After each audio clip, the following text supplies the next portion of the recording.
Hello YouTube, this is Killican, and today we're talking about my favorite game of 2018, Red Dead Redemption 2. Now don't worry, this isn't going to be a straight up review, so I'm not going to bore you by telling what you already know. You know, the great story, the great characters, the awesome historical setting, the solid exciting gameplay.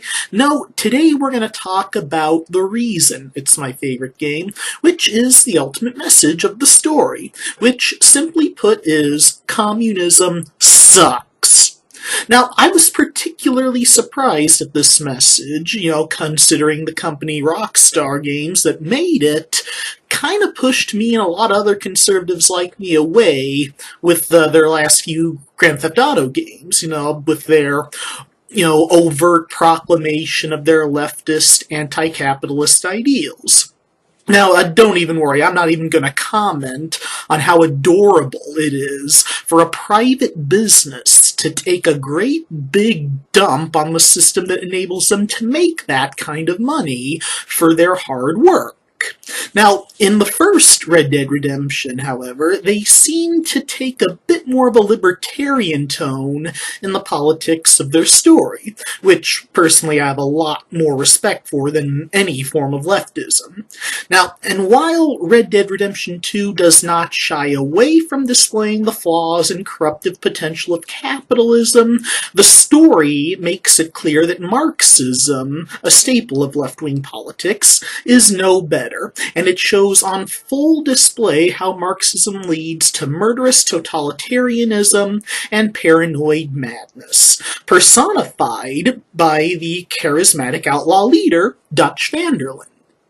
Dutch's resemblance to the vicious dictator Joseph Stalin cannot be a coincidence, considering his natural leadership, his easy willingness to kill, his disregard for the lives of innocent bystanders, his brutal discipline methods, and his slow but sure descent into paranoia and madness.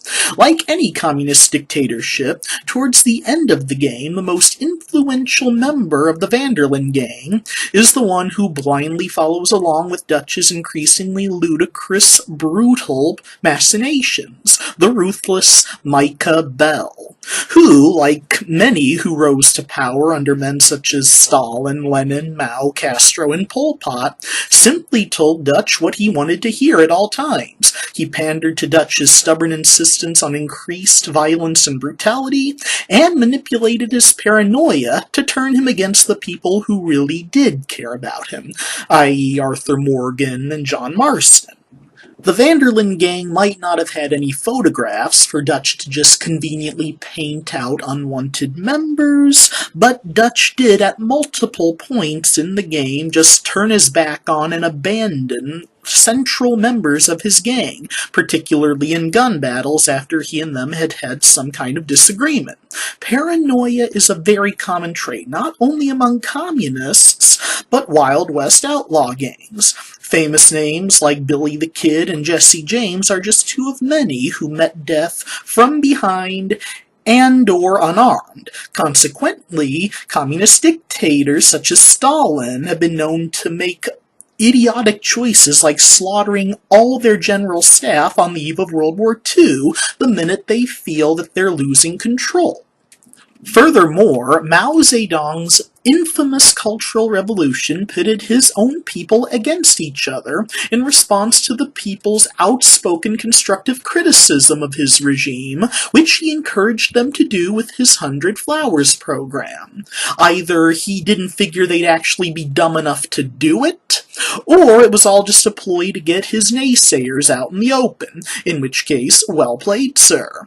Pol Pot took over Cambodia in the 1970s, rounded up a quarter of his people, and just shot them, shoved their bodies in a ditch. Anyone with any kind of Western or outside education, or anyone who just might not cooperate with his regime 100%. Dutch's descent into madness led him to believe that what he really needed was enough, quote, noise to distract the federal government away from the gang so that they could escape to some faraway land where he could create his delusional Marxist utopia. And that noise turned out to be Native Americans. Dutch leapt at every opportunity to exacerbate relations between whites and reds, already not too good, until it boiled over into a blazing inferno of oil towers and teepees, with Dutch and the gang riding alongside the gaggle of angry braves. Likewise, Soviets and Red Chinese spent the entire Cold War funding and supplying anti-capitalist revolutions, plus occasionally getting in on the action alongside their comrades, usually off the books, of course, but it's not unreasonable to assume that maybe some of North Korea's MiGs were piloted by, shall we say, non-Koreans. Some of the interrogators working over POWs at the Hanoi Hilton were Spanish-speaking disciples of Che Guevara himself, and at least a few of our boys in Korea and Nam might have been picked off by snipers with vodka on their breath. Rockstar Games may or may not have intended to, but they've managed to create the quintessential rise and fall of communism story. And if there is any similarity between the Vanderlyn Gang and real-life Wild West outlaws, then it brings a special truth to the old saying, history doesn't repeat, but it sure as hell rhymes. Thank you all so much for watching. Peace out.